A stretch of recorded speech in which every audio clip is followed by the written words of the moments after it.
How can you show that God exists?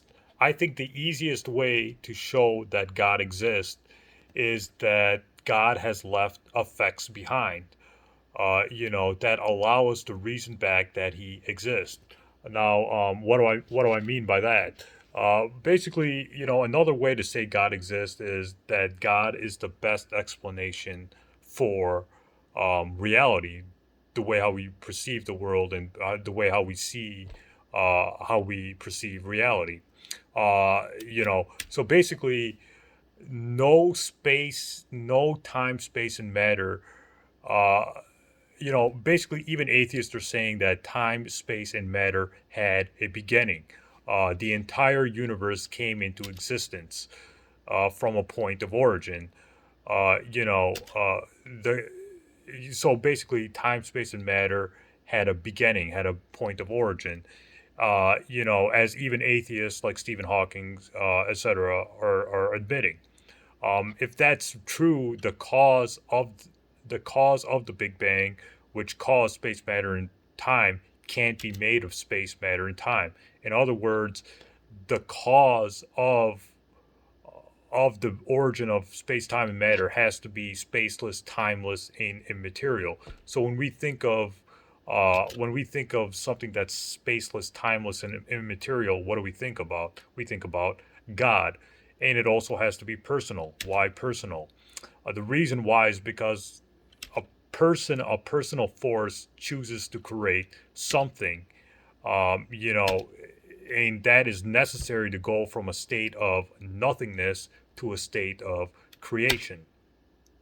Um, you know, so that basically shows that only persons can make choices, and a being made a choice to start space, time, and matter, or to cause the Big Bang, and the Big Bang, out of the Big Bang flowed space, time, and matter. That was the origin of space, time, and matter, was the Big Bang.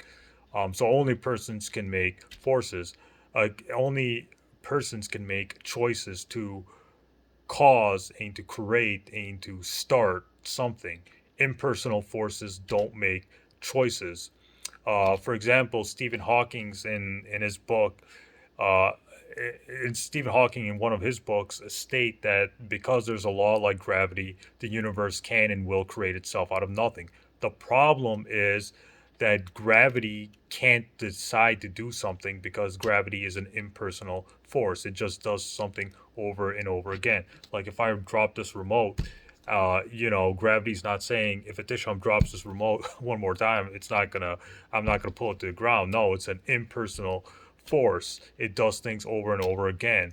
And gravity, the other problem is gravity. The other problem with Stephen Hawking's claim is that gravity was created with the universe. The law of gravity was created with the space time inside the space time continuum. It was created with the universe.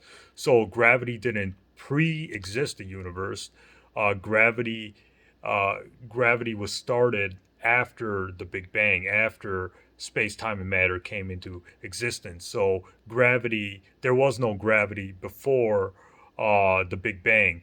Thus, a personal, timeless, spaceless, immaterial personal force caused the Big Bang, which caused space, matter, and time, which caused us in the space time continuum. So I think that's the uh, best. I think that's one of the best arguments against atheism is the beginning of the universe, which was a personal being who started the space time continuum, who allowed space, time, and matter to come into existence from a point of origin.